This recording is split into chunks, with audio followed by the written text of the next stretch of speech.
A carne é fraca? Sim, mas os salvos não estão na carne e sim no Espírito. Romanos 8, 7-9. Porquanto a mentalidade carnal é inimizade contra Deus, pois não é sujeita à lei de Deus, nem de fato pode ser. Assim, então, os que estão na carne não podem agradar a Deus. Mas vós não estáis na carne, mas no Espírito, se é que o Espírito de Deus habita em vós. Ora, se algum homem não tem o Espírito de Cristo, esse não é dele. Você só pode andar no Espírito se primeiro o Espírito for dado a você, e isto acontece no novo nascimento, quando a sua antiga criatura pecadora morre e é nascida a nova criatura, liberta do pecado por Jesus. Para isso, não é preciso haver um batismo nas águas, pois ele é apenas um ato simbólico a ser realizado, por opção, por alguém que verdadeiramente foi batizado pelo Espírito. E qual é a evidência de que o batismo no Espírito aconteceu? A pessoa parou de pecar. O próprio Jesus Cristo disse que, se você comete pecado, você é servo do pecado, mas que ele veio para te libertar verdadeiramente do pecado, assim te transformando em servo de Deus, numa criatura santa, não mais dominada pelo príncipe das potestades do ar, o diabo. Isto não quer dizer que uma pessoa salva para de ser tentada pelo diabo, muito pelo contrário. Ela é ainda mais provocada por ele, justamente porque agora ela não o serve mais. Mas ele é obcecado por provar para Deus que ela sim serve a ele. E por isso a continua tentando.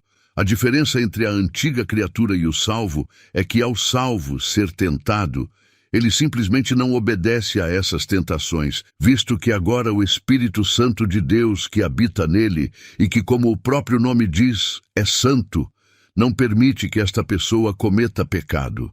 Dizer que você comete pecado mesmo tendo o Espírito Santo é dizer que o poder do diabo é maior do que o poder de Deus, ou que você serve a dois senhores ao mesmo tempo. Estas afirmações são absurdas e são nelas que o diabo quer que você pense. Ele é o pai da mentira e da confusão. Ou você serve a Deus e foi liberto do pecado, ou você serve ao diabo e não consegue não pecar. João 8, 34 e 36. Respondeu-lhes Jesus: na verdade, eu vos digo, todo aquele que comete pecado é servo do pecado. Se, pois, o Filho vos libertar, verdadeiramente sereis livres.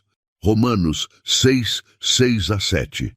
Sabendo isto, que o nosso velho homem foi crucificado com ele, para que o corpo do pecado pudesse ser destruído, para que não sirvamos mais ao pecado, porque aquele que morreu está liberto do pecado. Quanto às tentações, lembra que o diabo fez de tudo para Jó pecar, mas ele não pecou. E lembra também que aquelas tentações tiveram que ser permitidas por Deus. Isso significa que nada do que acontece na nossa vida não passa antes pela aprovação, na sala do trono. 1 aos Coríntios 10, 13. Não vos tem sobrevindo tentação que não seja comum aos homens, mas Deus é fiel, o qual não permitirá que sejais tentados acima do que sois capazes, mas também com a tentação fará um caminho para escapar, para que sejais capazes de suportá-la. Como afinal podemos ser libertos do pecado e não cair em tentação? Pela fé, não só no nome de Jesus, mas no poder dele em fazer justamente aquilo que ele disse que faria, nos libertar do pecado. Essa libertação acontece aqui, na terra, para que você se torne santo e possa habitar com Jesus após ele voltar, já que ninguém entrará no céu sem ser santo. Hebreus 12, 14. Segui a paz com todos os homens e a santidade, sem a qual nenhum homem verá o Senhor.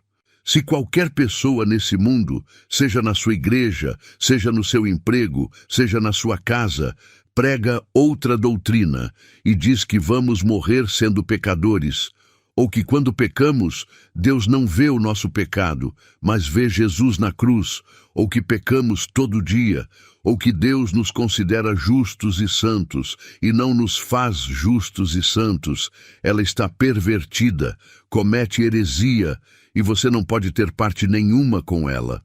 Foi Deus quem disse. Tito 3, 10 a 11. Ao homem que é herege, depois da primeira e segunda admoestação, rejeita, sabendo que aquele que é assim está pervertido e peca, estando condenado em si mesmo. Você acha injusto de um Deus justo mandar você rejeitar quem o rejeita? Ou por acaso ele deixou você abrir exceções para os seus parentes e amigos? Por acaso ele falou, rejeita, com exceção do seu pai, irmão ou amigo? Será que se você rejeitar o que ele disse, seria injusto da parte dele te rejeitar também? Ou será que você tem tratamento especial aos olhos de Deus? Você vai obedecer à Bíblia ou vai jogar a toalha para o diabo? Não me entenda mal.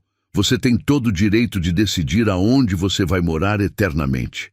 Mas enquanto você brinca de se decidir, Jesus está voltando para julgar todos aqueles que brincam com o nome dele.